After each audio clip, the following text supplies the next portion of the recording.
Calorosas saudações, e no outro dia encontrei na rua uma pessoa que não gostava muito de mim, era um hater, e que me disse: Gonçalo, tu és um vendido, devias de ser como o outro. E eu perguntei: quem é o outro?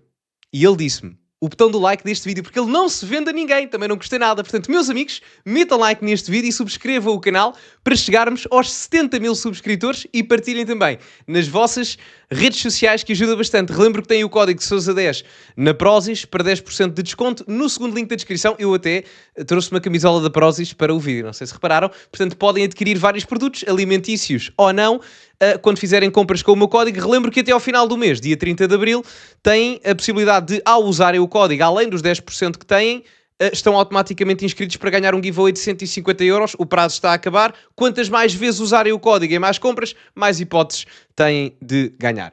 Ora, o que é que vamos fazer aqui hoje?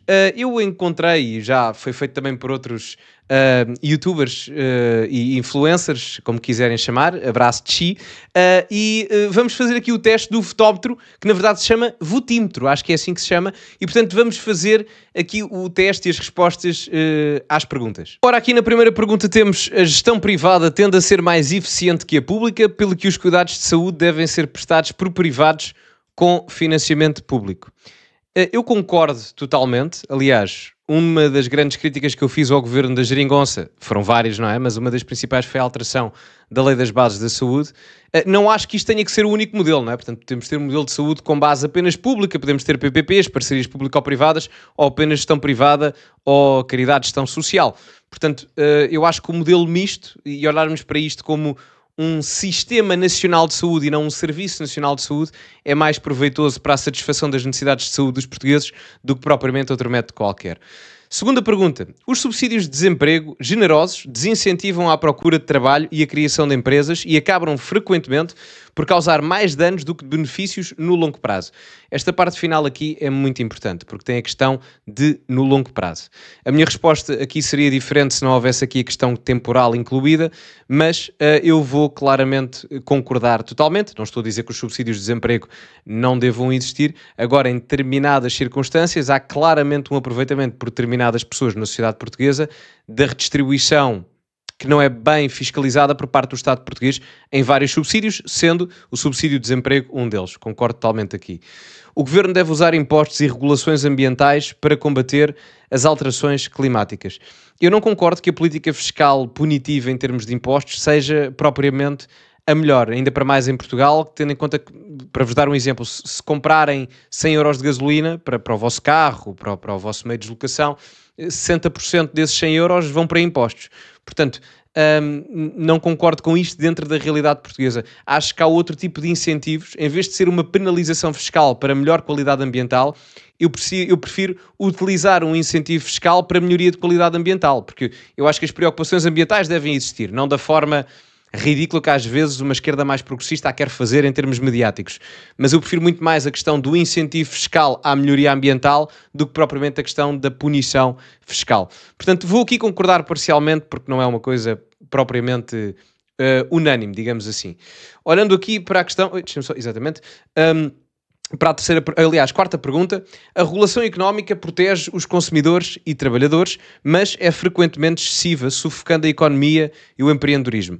Tendo em conta que estas questões são relacionadas com a realidade portuguesa, eu irei concordar totalmente. Aliás, acho que esta aqui, dentro das pessoas de direita, não será propriamente complicado haver uma concordância entre responder o concordar totalmente ou concordar parcialmente, até porque o nosso sistema fiscal não é propriamente apelativo, somos dos países da Europa com mais taxas de IRS, o esforço fiscal que nós pagamos consoante a quantidade de rendimento de capital financeiro que oferimos mensalmente é dos maiores da Europa. Esforço fiscal, atenção, então é uma coisa diferente.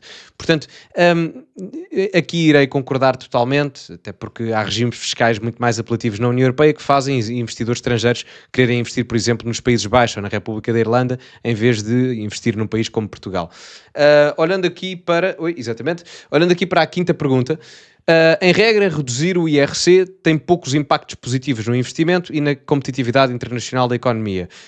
Isto aqui discordo totalmente, ou seja, reduzir o IRC tem poucos impactos positivos, portanto vou discordar. Reduzir o IRC, na realidade portuguesa, tem claramente impactos positivos. Vamos olhar para uma empresa multinacional ou uma grande empresa que já esteja sediada ou a comercializar em vários países.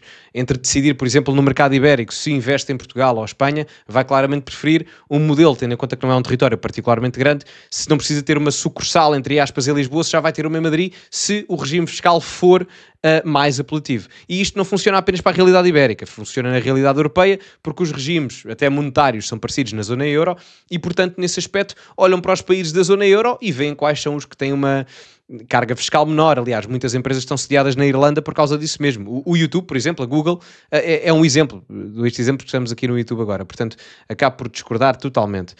Os subsídios dirigidos aos mais necessitados podem, muitas vezes, criar dependência do Estado e ser contraproducentes no longo prazo. Eu gosto daqui da questão do longo prazo, e de não dizerem sempre, dizerem muitas vezes. Eu aqui concordo totalmente, não é? Portanto, se for sempre ou no curto prazo, aí a situação seria diferente. Agora aqui os pormenores linguísticos importam, e portanto eu acabo por concordar, obviamente. E eu acho que os subsídios não, como é que eu vos hei de dizer, não aos mais necessitados no sentido de doença, reformados e etc., mas, por exemplo, subsídios temporários relativamente a uma questão de desemprego, por exemplo, deveriam ser numa ótica construtiva, ou seja, se houvesse efetivamente a prova de que uma pessoa estaria a fazer algo em prol de se integrar na sociedade do ponto de vista profissional, até poderia haver um incremento desse subsídio porque a pessoa já estaria a ganhar dinheiro de outra forma. Enfim, é uma questão mais construtiva do que propriamente de benevolência. Eu acabo por concordar totalmente. Na maioria das circunstâncias, o comércio livre melhora o bem-estar de todos os países envolvidos. Na maioria das circunstâncias, sim. Eu vou aqui concordar, eu não vou concordar totalmente, concordo parcialmente, porque o comércio livre pode ter algumas consequências do ponto de vista até da globalização, e nós estamos a ver isto agora com a questão das tarifas do Trump, que é uma afronta a esse mesmo comércio internacional. Não é que o comércio internacional não beneficie os Estados Unidos numa questão de multilateralismo, a questão é que, por exemplo, os Estados Unidos veem que há outros países a beneficiarem mais do que eles, e portanto aqui a minha resposta irá ter isto em consideração, tendo em conta que dentro do modelo económico de livre-cambismo pode haver uma perspectiva não tão favorável a países que querem ser dominantes do ponto de vista internacional, quer economicamente, quer em termos geopolíticos. Portanto, eu não concordo totalmente apenas por essa questão estratégica, porque de um ponto de vista geral eu concordo com isto, concordo parcialmente. Se uma indústria nacional anteriormente forte sofrer com a concorrência internacional, o Estado deverá apoiar ou protegê-la. Discordo parcialmente, não discordo totalmente porque poderá haver casos excepcionais, não é? Em que eu acho que efetivamente pode haver uma exceção ou outra, caso haja a necessidade dos portugueses, nesse aspecto, necessitarem mesmo daquele serviço prestado por uma entidade nacional, que é raro, mas pode acontecer, portanto não coloco o discordo totalmente por causa disso. Agora, de uma forma genérica, se quiserem um exemplo, a TAP é um exemplo disso, não é? Obviamente que pode continuar a ser portuguesa no sentido em que pode ser comprada por empresários portugueses, mas não faria propriamente diferença nesse setor. E se levarmos isto a um extremo, se o Estado for intervir em qualquer empresa que já não tem viabilidade porque a concorrência externa é melhor do que a interna, enfim, não se mantém Estado social nenhum assim, não é? Portanto, discordo parcialmente. O uso recreativo de cannabis deveria ser proibido. Eu aqui tenho mixed feelings relativamente a isto. O uso recreativo de cannabis deveria ser proibido. Eu vou concordar totalmente. Eu sou a favor do uso de cannabis para uso medicinal, completamente. Tenho muitas reticências relativamente para o uso recreativo, pelas consequências que às vezes são colocadas ou que são esquecidas muitas vezes relativamente ao uso de cannabis, nomeadamente ao incremento de questões como a ansiedade, a depressão, até a esquizofrenia em casos mais sérios. Portanto, porque há essa correlação e às vezes é esquecida porque falamos de uma droga mais leve do que propriamente outras mais pesadas, mas mesmo assim eu acho que de um ponto de vista geral não faria sentido a legalização da cannabis. Não basta atingir igualdade de oportunidades entre sexos e etnias, é necessário garantir a igualdade de resultados, nomeadamente através de cotas permanentes no setor público e privado. Discordo totalmente. As pessoas fazem-se valer pela sua competência, não pela sua quantidade de etnia, pela sua quantidade de melanina, nem por serem homens ou mulheres. As pessoas apresentam resultados e devem ser julgadas perante esses mesmos resultados, não na igualdade, caso eles sejam diferentes. Portanto, partimos todos da igualdade de oportunidades, todos temos igualdade de estudar, todos temos igualdade de trabalhar, mas Nós não devemos ter igualdade de resultados porque todos nós somos diferentes. Portanto, iremos produzir inevitavelmente resultados diferentes. Não faz sentido e por isso é que eu sou completamente contra cotas nestes aspectos. Discordo totalmente. A religião deve ser mantida totalmente fora das escolas públicas. Discordo totalmente, não percebo porquê. Acho que a religião deve ser ensinada, não de forma obrigatória, mas acho que há uma perspectiva muito anticlerical que eu acho que também não é positiva, porque a religião faz parte da civilização cultural onde nós vivemos.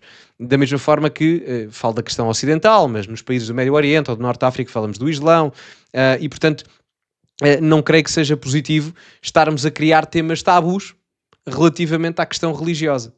Não acho de todo. Portanto, discordo totalmente. A escola é um espaço de ideias, é um espaço de conhecimentos e a religião trouxe, até do ponto de vista científico, ensinamentos que ainda hoje se dão até a nível académico. Atenção. Portanto, discordo totalmente.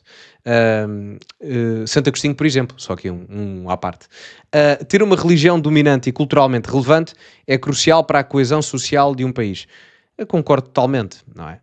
Aliás, se virem muitas das divisões que houve, até em termos de território, até dentro da Europa, aconteceram por questões religiosas, não é? Portanto, veja-se o exemplo da Irlanda com a Inglaterra, não é? Portanto, há essa diferença. Uns são católicos e os outros não é? Embora partam da base filosófica cristã, a religião acaba sempre por ser uma construção de coesão social muito mais fácil para unificar pessoas entre elas próprias do que propriamente a inexistência da mesma. Portanto, isto, por um fator histórico, óbvio, acabo por concordar totalmente. Ter comunidades no país com culturas diferentes enriquece sempre a sociedade sem pôr em causa a cultura nacional. Discordo parcialmente. Porquê? Eles dizem enriquece sempre. Os pormenores aqui linguísticos são importantes. E claramente não enriquece sempre, não é? Mas pode enriquecer, não é? De forma positiva, pode. Mas não enriquece sempre. Portanto, eu discordo. Não discordo totalmente porque pode acontecer, e acontece, às vezes, com culturas que tragam coisas positivas às comunidades em questão. Em Portugal posso dar-vos o exemplo, acho que a comunidade chinesa, dou aqui um exemplo, do ponto de vista da ética do trabalho e da perseverança, etc., acho que deu um bom exemplo e vamos dizer, uma boa influência nesse aspecto. Eu diria que, de um ponto de vista genérico, são pessoas muito trabalhadoras e, portanto, nesse ponto de vista de matriz cultural que também se conecta muito aos chineses, é um exemplo disso. Já não temos muita imigração da China agora, mas tivemos muita nos anos 90, no início de 2000, quando eu era criança, eu lembro-me disso. Portanto, discordo parcialmente, não negando que há exemplos bons, mas dizer sempre isso não é verdade. A imigração deve ser fácil, pois a grande maioria dos imigrantes procura construir uma vida melhor para si, em harmonia com a população nativa e porque contribuem positivamente para o país. Eu não discordo da segunda parte, ou seja, eu acredito que a maior parte dos imigrantes venha para construir uma vida melhor e em harmonia com a população nativa. Eu acredito que a maioria das pessoas seja assim, 80%, 90%, talvez mais, mas enfim, eu acredito que a maioria, de um ponto de vista geral, pense desta forma. Agora, isso não me leva a pensar que a imigração tenha que ser fácil. Porque se nós tornarmos a imigração fácil, corremos sérios riscos de termos o descontrole que agora tivemos em Portugal e deixarmos entrar muita gente que não é boa para o país e não tem esta intenção da segunda parte da frase, ou seja, procurar construir uma vida melhor em harmonia com a população nativa. Portanto, para conseguirmos garantir a segunda parte da frase, é necessário ter uma perspectiva diferente da primeira parte da frase. Portanto, a imigração não deve ser fácil, deve ser restrita, controlada, quantitativamente e qualitativamente, para que a segunda parte possa acontecer em harmonia entre estrangeiros e nacionais. Portanto, aqui vou discordar, não discordo totalmente porque concordo com a segunda parte, vou discordar parcialmente por causa da primeira parte. Investir em avanços tecnológicos como fontes de energia limpa, eficiência energética e veículos elétricos é a melhor forma de combater as alterações climáticas e proteger o ambiente e não reduzir o consumo. Aqui acabo por concordar parcialmente, eu não acho que haja uma solução milagrosa, acho que são várias formas, mas eu acho que isto era a questão mais construtiva que eu mencionava há bocado, portanto concordo parcialmente. Concordo parcialmente. Os custos sociais da inteligência artificial cederão em muitos dos seus benefícios. Não quero fazer futurologia aqui, portanto vou ter uma posição neutra, portanto não me vou aprofundar muito, não tenho conhecimento na matéria. O progresso social e político sustentável advém de líderes fortes e esclarecidos, não do diálogo e do compromisso entre as diferentes partes de uma sociedade. É assim, eu acho que pode vir das duas coisas, não é? Portanto, acho que Winston Churchill era um líder forte, não é? E que obviamente trouxe progresso político ao Reino Unido. Mas ao mesmo tempo eu não nego que o diálogo e o compromisso entre as diferentes partes de uma sociedade possam levar a mais desenvolvimento. O que é que... E é por isso que estes testes, só aqui esta parte, eu nunca digo para levarem demasiado a sério estes testes, porque são perguntas que são muito dogmáticas, são muito diretas e quase dicotómicas, porque obviamente o que isto está a tentar retirar daqui é se temos um perfil mais autoritário ou mais, do ponto de vista mais favorável a uma questão democrática, não é? E portanto, eu gosto das duas coisas no sentido em que eu compreendo, obviamente prefiro a questão democrática, não é isso, mas percebo que dentro da democracia também pode haver questões de líderes fortes que sejam importantes, eu dei o exemplo do Churchill, mas se não tivermos a permissibilidade do diálogo, até o próprio diálogo entre fontes diferentes nos pode levar a um líder forte. Portanto, eu vou aqui discordar parcialmente, ou seja, eu discordo que advém principalmente, vou colocar aqui o principalmente, advém principalmente dos líderes fortes. Vou colocar aqui o discordo parcialmente, embora eu concordo que os líderes fortes são importantes, sem falarmos, obviamente, em questões de autoritarismos ou ditaduras. Oi, exatamente.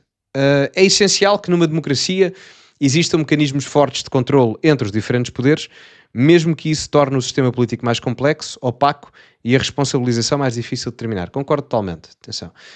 Porque eu sou... Oi, já passei a pergunta, mas concordo totalmente porque eu sou um maximalista do ponto de vista democrático. E se não houver a verificação, os checks and balances, os poderes e os contrapoderes entre as instituições, poderá haver o risco em que uma instituição se superiorize à outra e se torne uma ditadura, quer através do Parlamento, quer através dos tribunais, do Presidente da República ou até do Governo. Portanto... mais provável ser do Governo ou do Presidente ou até dos tribunais do que propriamente do Parlamento, mas isso pode acontecer, não é? E, portanto, poderá um órgão tomar conta dos outros. E, nesse aspecto, claramente, a separação de poderes tem que acontecer. A liberdade de expressão deve ser protegida, mesmo quando causa angústia a minorias oprimidas, a figuras de autoridade, ou é dirigida contra símbolos nacionais, desde que não incita à violência. Ou seja, temos aqui este parte aqui. Portanto, não há incitamento à violência ou ao ódio, presumo que esteja aqui tudo, okay? Portanto, não há a perspectiva de ameaças de ninguém, são apenas críticas que ofendem, mas estruturadas e construtivas, vou presumir que é isso. Portanto, eu concordo totalmente. Eu tenho uma perspectiva maximalista também da liberdade de expressão, tirando obviamente casos de violência ou ameaças que aqui está explícito. Portanto, estando essa parte das ameaças e da violência fora da análise, não é? Aqui concordo totalmente. A liberdade de expressão deve ter um parâmetro, no meu entender, muito aberto, quer seja para as questões das minorias, quer seja para símbolos nacionais, e eles colocam aqui as duas coisas, não é? Portanto, a questão das minorias será mais propriamente para a visão da liberdade de expressão para pessoas da direita a fazerem críticas, aos símbolos nacionais da esquerda a fazerem críticas, não todo, obviamente, não estou a generalizar, mas não a caracterizar pejorativamente quem está de um lado e do outro. Portanto, eu acho que essa possibilidade de crítica de um lado e do outro deve poder coexistir. Portanto, concordo totalmente. É mais importante garantir que criminosos e corruptos são apanhados e punidos do que garantir que inocentes não são injustamente perseguidos ou condenados pela justiça. Discordo totalmente.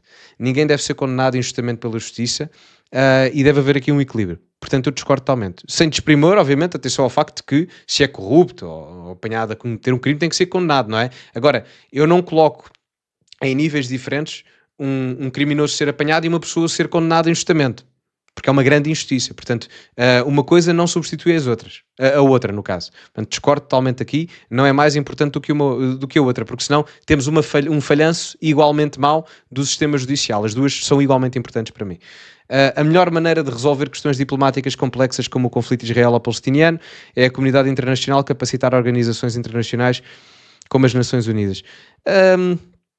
Eu tendo... A questão daqui das Nações Unidas é complicado, porque, reparem, se isto não tivesse aqui a questão da ONU, a minha resposta talvez fosse diferente. Eu vou colocar discordo parcialmente, porque às vezes as organizações internacionais não têm propriamente um grande entendimento, nomeadamente a ONU, que é muito plural, não é? Estão lá praticamente todos os países do mundo.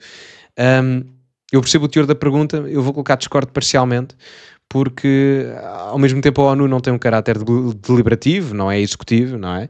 E ao mesmo tempo, às vezes padece de uma fragilidade, que é o entendimento que organizações supranacionais têm de contextos regionais, seja no caso da Rússia e da Ucrânia, de Israel ou da Palestina, China e Taiwan, enfim, o que vocês quiserem em termos de exemplo de geopolítica. Portanto, discordo parcialmente.